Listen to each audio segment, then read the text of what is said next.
त्या दोघांना ओकवड वाटत असते. ती तर त्याला टाळतच असते.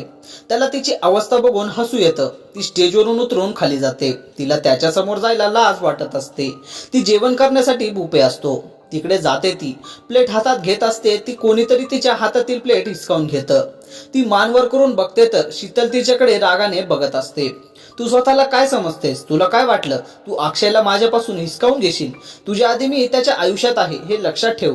आणि अक्षय तर माझाच होणार आहे. ती रागाने तिच्या समोर बोटं नाचवत बोलत असते. निलिमा फक्त कमरेवर हात ठेवून तिचं बोलणं ऐकत होती. ती शांत झाल्यावर विचारते, झालं का की अजून काही आहे? असेल तर आत्ताच सांग. तर ऐक अक्षय, फक्त माझा आहे आणि फक्त म्हणजे फक्त माझाच. त्याचं नाव सुद्धा तुझ्या ओठांवर मला सहन होत नाही. जर परत तुझी नजर त्याच्यावर गेली तर मग तुझे डोळे काढून गोट्या खेळन. माझ्यासाठी अवघड नाही हे लक्षात ठेव. ती तिच्याकडे बघून कुस्तीतपणे हसत बोलते. ऐकून ती रागानेच तीच बोलणं पाय आपटून निघून जाते. अक्षय त्या दोघींचं बोलणं लांबून ऐकत होता. तिचं बोलणं ऐकून त्याला हसू येतं. ती परत जेवण घेण्यासाठी प्लेट घेते. तोच परत कोणीतरी तिच्या हातून प्लेट घेते. तसं ती वर न बघता बोलते, काय प्रॉब्लेम आहे यार तुम्हाला? कोणी मला जेवण करू देणार आहेत का नाही? अब बच्ची को भूकी मारण्या का इरादा आहे क्या तुम्हाला? ती वैतागून मान वर करून बघत बोलते. समोर बघते तर अक्षय तिच्या त्या प्लेटमध्ये तिच्यासाठी जेवण भरून घेत असतो. तो तिच्याकडे बघून स्माइल करतो. त्याला बघून ती एकदम शांत होते. तो तिच्या हाताला धरून स्विमिंग पूल साईडला असलेल्या झोपाळ्यात जाऊन बसवतो आणि स्वतः पण तिच्या जवळ बसतो. तो तिला भरवण्यासाठी घास हातात घेतो आणि तिला भरवतो देखील. ती गाल फुगवून बसलेली असते पण तिला भूक लागल्यामुळे ती शांत बसून खात असते. काय झालं, एवढी शांत का आहेस? काही प्रॉब्लेम आहे का? तो तिला नाराज बघत विचारतो.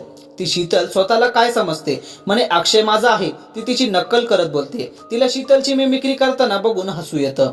ती तसं म्हणाली म्हणून तुला राग आला का? तो तिच्याकडे बघून बोलतो. मग एकतर ती तुला आवडत नाही आणि ती तुझ्या मागे मागे करते. ती चिडून बोलते. हो पण तुला का राग येत आहे? ती तशी म्हणाली तरी तो तिच्या डोळ्यात बघत बोलतो. काय म्हणजे माझ्या बेस्ट फ्रेंडला त्रास दिला तर मला राग येणारच ना? ती चिडून बोलते. ओके कूल कूल, तो तिला शांत करत बोलतो. आता ताट हातात घेऊन किती वेळ बसणार आहेस? मला लवकर खाऊ घाल, खूप भूक लागली आहे. मध्येच थांबवतोस. ती चिडून बोलते. तो तिला हसत खाऊ घालू लागतो. ती पोटभर जेवण करते. आता किती शांत वाटत आहे. त्या शीतलमुळे थोडं कमीच जेवले.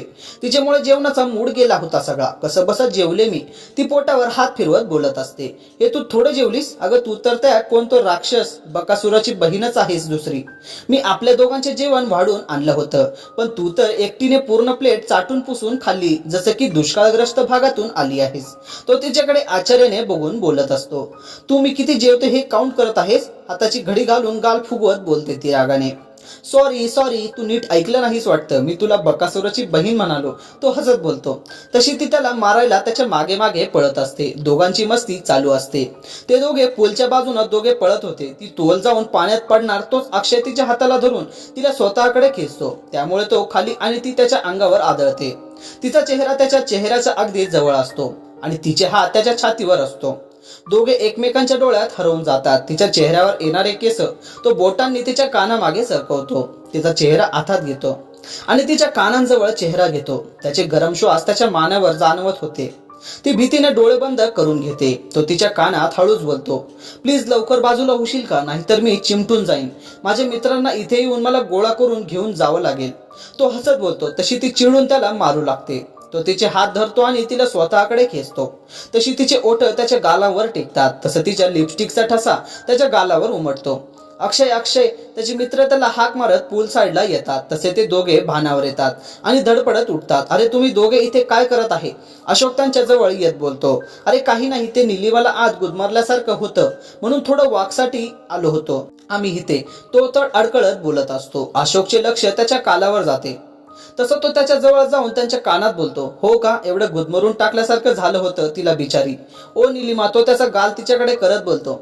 तशी ती लाजून तिथून पळून जाते. अक्षयला तर समजतच नाही ही अशी का लाजून निघून गेली. हिला काय झालं? तो अशोककडे बघत बोलतो. चल दाखवतो. अशोक त्याला पुलाच्या अगदी जवळ घेऊन जातो आणि त्याला पाण्यामध्ये बघायला सांगतो. तर तो पाण्यात बघतो तर निलिमाच्या लिप्सचे निशाण त्याच्या गालावर असतात. तो पण लाजून खिशातून रुमाल काढून पुसू लागतो. त्याला असं लाजताना बघून सगळे हसतात.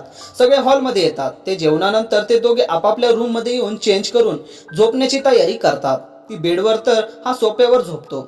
डान्स करताना जे झाले ते आठवून त्याची झोप उडालेली असते. तो फक्त त्याच्या हाताला तिच्या कमरेचा झालेला स्पर्श अजून स्वतःच्या हातावर जाणवत होता. तो एक नजर त्या हाताकडे टाकतो आणि तिला बघत झोपण्याचा प्रयत्न करू लागतो. पण म्हणतात ना, प्रेमात पडलेल्या माणसाला न भूक लागती न तहान न झोप, अशी त्याची अवस्था झाली होती. पहिल्या नजरेतच ती त्याला आवडली होती, म्हणून तर तो तिच्यासाठी एवढं करत होता.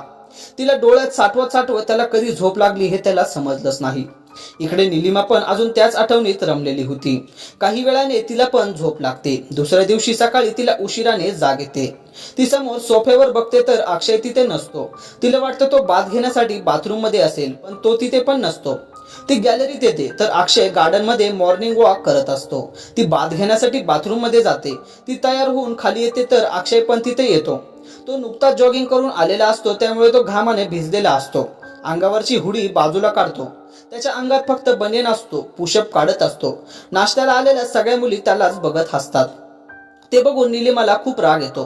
ती रागाने रूम मधून टॉवेल घेऊन येते आणि त्याच्या जवळ जाऊन टॉवेल त्याच्या अंगावर घालत बोलते, तुला काही वाटतं का नाही, असं शर्टलेस फिरत आहेस, ती बडबड करत असते.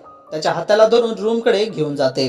तो आश्चर्याने तिच्याकडे बघतच असतो. त्याला असं बघताना बघून ती त्याच्यावर चिडते.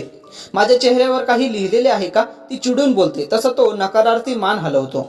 मग असं का बघत आहेस माझ्याकडे, चल जा बाथ घेऊन ये, तयार होऊन मी वाट बघत आहे, असं बॉडीचं प्रदर्शन करायचं आणि मग मुली मागे लागले की लगेच यांना त्यांच्यापासून वाचवायला आहे की मी, हो ना. तिची बडबड चालूच असते. तीच बोलणं ऐकून त्याला हसू येतं. तो तयार होऊन बाहेर येतो तर ती गाल फुगवून बसलेली असते. तो तिच्या जवळ येऊन बोलतो, काय झालं. तो तिला स्वतःकडे वळवत विचारतो, मला बोर झालं आहे आणि मला थोडी शॉपिंग करायची आहे, प्लीज मला घेऊन चल ना शॉपिंगला. ती एकदम मासूम चेहरा करून बोलते, ओके, एवढी रिक्वेस्ट करायची गरज, तसंही तू काही बोलली नसती तरी मी तुला आज शॉपिंगला घेऊन जाणारच होतो. तो तिच्या डोक्यावर टपली मारत बोलतो. ती आनंदाने त्याला मिठी मारते आणि त्याच्या गालावर किस करते. एवढ्या फास्ट घडते की अक्षय काही क्षण स्तब्ध होतो. ती बिंदासपणे त्याच्या हाताला धरून ती त्याला खाली घेऊन येते. तिचा बालिशपणा बघून तो अजून तिच्या प्रेमात पडत असतो. ते दोघे नाश्ता करून ते दोघे शॉपिंगसाठी एका मॉलमध्ये जातात. तो तिला हळदी, संगीत, लग्न आणि रिसेप्शन सेरेमनीसाठी ड्रेसेस घेण्यासाठी जातात. तो तिला एका मोठ्या ब्रँडच्या शॉपमध्ये घेऊन जातो. तिथे त्यांना अटेंड करण्यासाठी काही मुली येतात. यांच्यासाठी काही ड्रेसेस हवे आहेत हळदी, संगीत, लग्न आणि रिसेप्शन सेरेमनीसाठी. तो तिच्याकडे बघत बोलते. त्या मुली दोघांकडेच बघत असतात. तो त्यांना सूचना देत असतो. त्या लगेच तिच्याकडे बघत त्यांना ड्रेसेस दाखवायला चालू करतात. ती खूप आवडीने ड्रेस बघत असते, एखाद्या लहान मुलींसारखं. ती प्रत्येक ड्रेस बघत असते. किती निरागस आहे ही. पण जर तिला सगळं सत्य समजलं तर तिचा हा निरागसपणा कुठे हरवणार नाही ना, हा विचार करून त्याचा चेहरा पडतो. मित्रांनो, बाकीची उर्वरित कथा 5व्या भागात लवकरच सांगेन. तोपर्यंत जर तुम्हाला ही कथा आवडली असेल तर या व्हिडिओला लाईक आणि चॅनलला सबस्क्राईब नक्की करा. धन्यवाद.